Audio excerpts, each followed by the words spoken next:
Hi.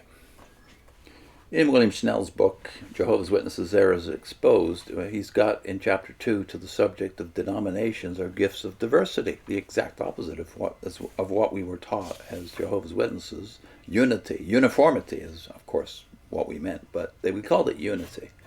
What about denominational diversity? Schnell says, having come from the monolithic top-down concept of an authoritarian setup, I can appreciate the value of nonconformity in the realm of fellowshipping. In the New Testament way of preaching, which has every saved one going forth and confessing as to his or her own salvation in order to win lost souls for Christ, however, there must be complete unanimity in practice. Unity in the churches and denominations is achieved not ecumenically, but in a healthy manner in the field of the world.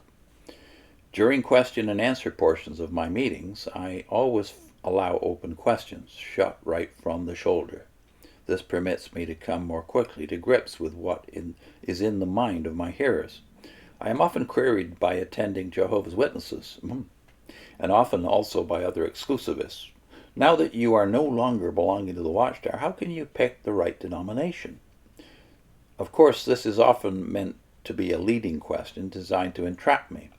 However, it does not bother me at all. Why? Because of my long experience in a forced top-down, what he gives you the German word, in something like Gleichschaltung setup, I have come to see the great wisdom of the Lord in having diversity of gifts crystallize into different denominations.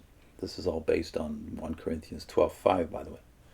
I came to appreciate the Lord's letters to the 7 churches in Asia. The point to me was there were 7 different churches, and the Lord sanctioned these. Study them in Revelation 2 and 3. Notice how different they were from one another, yet each was a golden candlestick.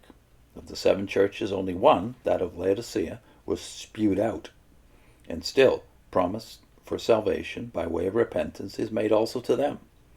I asked myself, why 7 churches? Why such diversity in structure? And still, why is each described as a candlestick?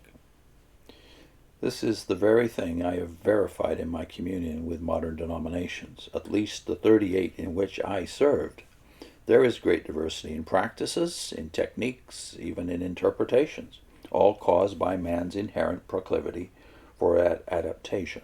But I have discovered complete unanimity in that every one confesses and believes in the deity of Christ.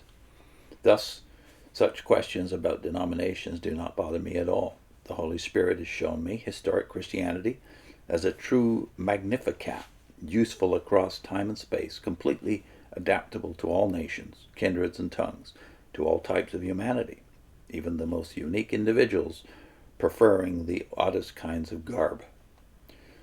Christianity was not meant to become rigid with humanly devised authoritarianism. It was divinely ordained to be loosely structured on earth, designed to accommodate within its bounds of fellowship kindred souls on their long, tedious pilgrim journey toward the heavenly home.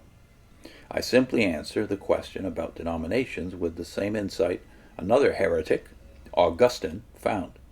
When Solomon constructed his temple, it was built up without noise and sound of hammer, chisel, etc. Why? Because every stone had been chiseled to size in the quarries. Every beam had been cut to fit on location in the forests of Lebanon. All the noise of hammering and chiseling was done there. It is the same way with the church.